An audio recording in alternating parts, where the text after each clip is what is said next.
Bismillahirrahmanirrahim. Assalamualaikum warahmatullahi wabarakatuh. Perkenalkan, nama saya Nur Latifah. Saya dari Program Studi Pendidikan Agama Islam Fakultas Tarbiyah dan Ilmu Keguruan kelas 5F.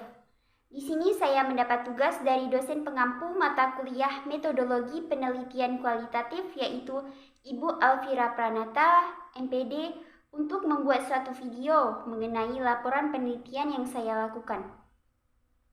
Nah, di sini saya melakukan penelitian di sekolah MTS Ar-Raudatul Islamiyah Peniti Luar dengan judul penelitian evaluasi pembelajaran pada mata pelajaran Al-Quran Hadis di kelas 9 di MTS Ar-Raudatul Islamiyah Peniti Luar. Adapun fokus masalah yang saya angkat yaitu pelaksanaan evaluasi pembelajaran mata pelajaran Al-Quran Hadis dengan penilaian secara rutin yang dilakukan secara bertahap, mulai dari ulangan harian, ulangan lisan, tugas rumah, ulangan tengah semester, ulangan umum semester, dan ulangan kenaikan kelas. Dalam penilaian tersebut, penilaian terdiri dari aspek kognitif yang meliputi daya pikir yang berkaitan dengan pengetahuan, aspek afektif, yaitu aspek yang berhubungan dengan sikap dan kepribadian, dan aspek psikomotorik, yaitu aspek yang berhubungan dengan implementasi dan nilai-nilai yang didapat dengan berwujud dalam bentuk praktek. Adapun tujuan penelitian yang saya angkat yaitu untuk mengetahui evaluasi pembelajaran Al-Quran Hadis kelas 9 pada mata pelajaran Al-Quran Hadis di MTS Ar-Raudatul Islamiyah Peniti Luar. Hasil penelitian yang saya lakukan, evaluasi pembelajaran Al-Quran Hadis. Evaluasi pembelajaran Al-Quran Hadis pada aspek kognitif. Bentuk penilaian evaluasi Al-Quran Hadis meliputi tes tertulis, yaitu dalam bentuk uraian, tes objektif, tes lisan, dan tes hafalan. Pada aspek kognitif, guru Al-Quran Hadis MTS Ar-Raudatul Islamiyah menggunakan instrumen evaluasi pembelajaran berbentuk soal esai. Soal berbentuk esai dipilih karena mampu menunjukkan pemahaman siswa akan pembelajaran, sebab siswa akan mendeskripsikan pengetahuan. Seperti halnya yang dikatakan oleh guru Al-Quran Hadis di MTS Ar-Raudatul Islamiyah, soal berbentuk esai karena siswa dapat menuliskan jawaban soal sesuai pemahaman mereka. Tidak hanya itu, guru juga mengetes siswa dalam membaca Al-Quran dan menyuruh siswa menentukan hukum tajwid yang telah mereka baca. Evaluasi aspek kognitif juga menggunakan instrumen ujian lisan.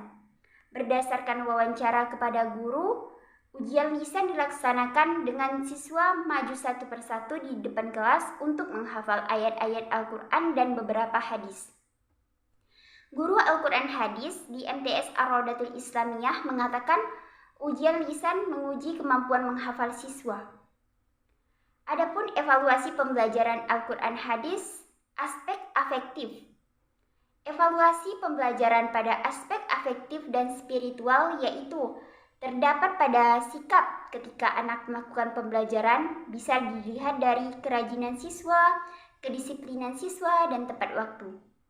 Evaluasi pembelajaran Al-Quran Hadis pada aspek afektif mempunyai kendala dalam penyusunan instrumen. Banyaknya aspek yang harus dievaluasi, seperti pada aspek dan nilai kurang sumber belajar bagi siswa yang tinggal pada pemukiman dan keislamannya kurang baik, maka menjadi kendala dalam mata pelajaran Al-Quran Hadis.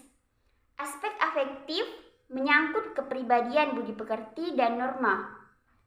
Ciri hasil belajar afektif yang tampak pada siswa seperti perilaku yang baik, positif maupun yang negatif. Perilaku positif seperti mendengarkan guru ketika memberi materi, merangkum materi, dan bertanya pada akhir pembelajaran. Adapun evaluasi pembelajaran Al-Quran Hadis pada aspek psikomotorik. Pada evaluasi pembelajaran aspek psikomotorik, guru memberikan tes praktek kepada siswa untuk membaca Al-Quran yang baik dan benar. Guru akan menilai bacaan Al-Quran kesesuaian dengan makhrijul huruf dan tajwid. Seperti yang dikatakan oleh guru Al-Quran Hadis di MTS Ar-Rodatul Islamiyah, saya akan menilai bacaan Al-Quran siswa dengan mendengarkan cara pembacaan Al-Quran sesuai dengan makhrajul huruf dan hukum tajwid yang dipraktikkan. Tujuan evaluasi pembelajaran Al-Quran Hadis. Tujuan dilaksanakannya evaluasi pembelajaran Al-Quran Hadis yaitu untuk memperoleh data pembuktian yang akan menjadi petunjuk sebagai sampai di mana tingkat kemampuan dan tingkat keberhasilan peserta didik dalam pencapaian tujuan-tujuan kurikuler setelah mereka menempuh proses pembelajaran. Besarnya persentase pemilihan aspek ranah yang ingin dicapai dalam pembelajaran Al-Quran Hadis adalah aspek kognitif, aspek afektif, dan aspek psikomotorik. Adapun dalam pelaksanaannya disesuaikan dengan standar kompetensi dan kompetensi dasar. Sekian penjelasan dari saya, kurang dan lebihnya saya mohon maaf. Wassalamualaikum warahmatullahi wabarakatuh.